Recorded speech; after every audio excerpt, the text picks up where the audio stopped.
Hypertrophic cardiomyopathy is a genetic disorder with a guarded prognosis which occurs in about 1 in 500 individuals.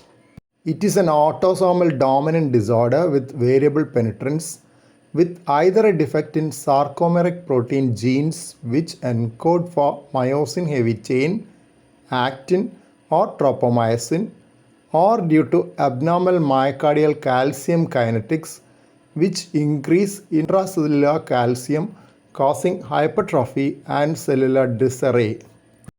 Echocardiography is the sheet anchor of diagnosis of HCM and other modalities are complementary.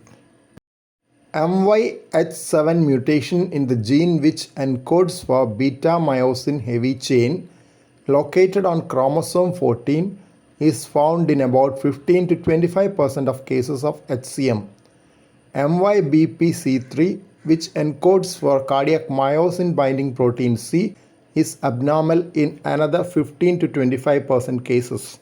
Besides these, several other mutations have been described, some of which are available for commercial testing.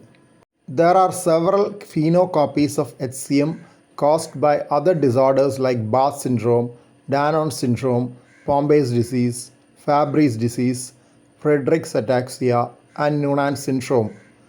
Genetic markers for several of these disorders are also available commercially.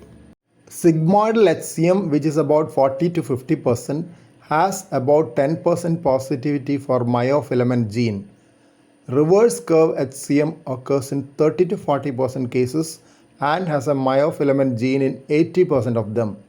Apical HCM and neutral HCM with symmetric hypertrophy contributes 10% each and has 30 to 40% positivity of myofilament gene. The most common symptom of hypertrophic cardiomyopathy is dyspnea, which occurs in 90% of cases and is due to elevated left ventricular diastolic pressures as a consequence of the diastolic dysfunction. Angina is another common symptom due to the hypertrophy, which causes a coronary supply-demand mismatch. Symptoms of HCM include syncope or near syncope, which could be precipitated by exertion, hypovolemia, rapid standing, Valsalva maneuver, diuretics, vasodilators, or arrhythmia. Palpitation can be felt if there are arrhythmias. Physical signs in HCM.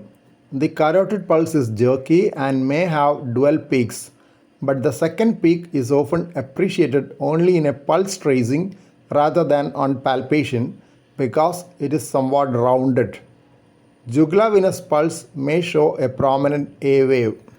Double or triple apical impulses can be felt in HCM.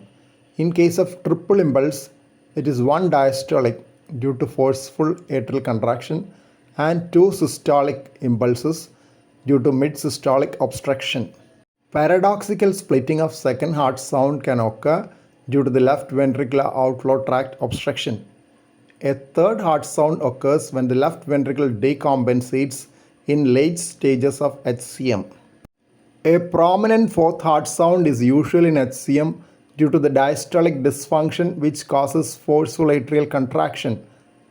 Dynamic auscultatory features are important in the diagnosis of HCM. The systolic ejection murmur increases with a decreased preload as in volume depletion, nitrate therapy, or standing, or a decreased afterload with vasodilators. The murmur decreases with an increase in preload or afterload, isometric hand grip. The post-ectopic increase in murmur is a hallmark of hypertrophic obstructive cardiomyopathy, which differentiates it clinically from mitral valve prolapse. ECG changes in HCM. ST T-wave abnormalities are common, with ST segment depression and T-wave inversion predominating. Left ventricular hypertrophy, left atrial enlargement, QRS axis deviation, left more than right, conduction abnormalities like increased PR interval, and bundle branch block may be noted. Atrial fibrillation, if present, indicates poor prognosis as hemodynamic decompensation occurs due to loss of atrial booster action which is vital for the filling of a hypertrophied left ventricle with severe diastolic dysfunction. Echocardiography in HCM. Important echocardiographic features include mitral regurgitation and left ventricular outflow tract obstruction. The ejection fraction is high to normal except in late decompensated stage. Small left ventricular cavity and left atrial enlargement are other features.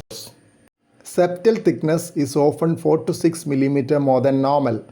Asymmetric septal hypertrophy with absolute thickness more than 15 mm, septal to posterior wall ratio more than 1.3 in normotensives and more than 1.5 in hypertensives are some of the features. Rarely, normal septal thickness can occur in genotype positive cases, especially in cardiac troponin T mutations. Normal echo earlier in life can occur in cardiac myosin binding protein C mutation, which mandates repeat echo evaluation after 5 years.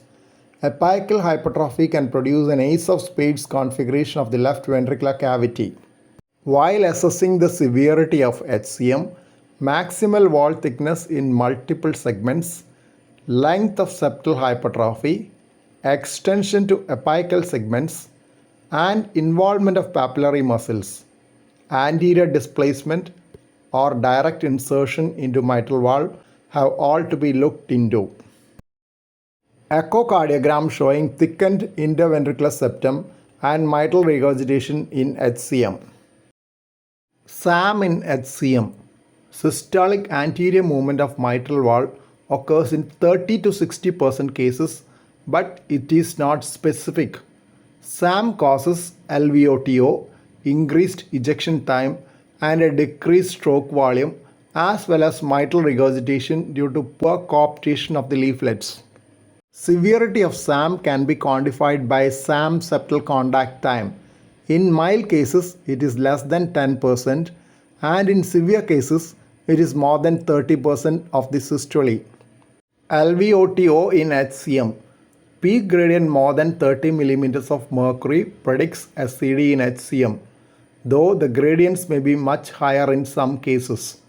LVOTO is due to septal hypertrophy, SAM, and anterior displacement of mitral valve apparatus. Doppler echo showing LVOT gradient in HCM. Mid-cavitary obstruction in HCM is associated with apical aneurysm, systemic embolism, and arrhythmias. Cases are on record in which ablation of the fourth septal artery has been done to ameliorate the obstruction in mid-cavitary obstruction. Dynamic gradient in HCM. Dynamic gradient occurs in 25 to 30% and depends on blood volume or contractile state. Dynamic gradient may be sought by glyceryl trinitrate, Valsalva maneuver, standing position, or even symptom-limited exercise. Obstruction may occur during recovery, and post-exercise monitoring of gradient is mandatory. False negative echo in HCM. Distal or apical hypertrophy may be missed and is best estimated on sequential short-axis views. Wall thickness may be normal in children and adolescents. Cardiac troponin T mutations as well as in end-stage HCM with dilated LV. False positive echo in HCM. Oblique cut or foreshortened views and sigmoid septum in elderly can cause false positive diagnosis of HCM. Thin posterior wall in inferior wall myocardial infarction causing abnormal septal to posterior wall ratio can also cause suspicion of ASH. LVOT gradients in hyperdynamic states may also be mistook for LVOT obstruction in HCM. Differential diagnosis of HCM. Differential diagnosis is not just by echo, but there is vital role for history and clinical examination. Hypertensive heart disease is an important differential diagnosis, but SAM is rare in this situation and there is evidence of greater diastolic dysfunction in HCM. Athlete's heart is another entity with hypertrophy which may be confused with HCM.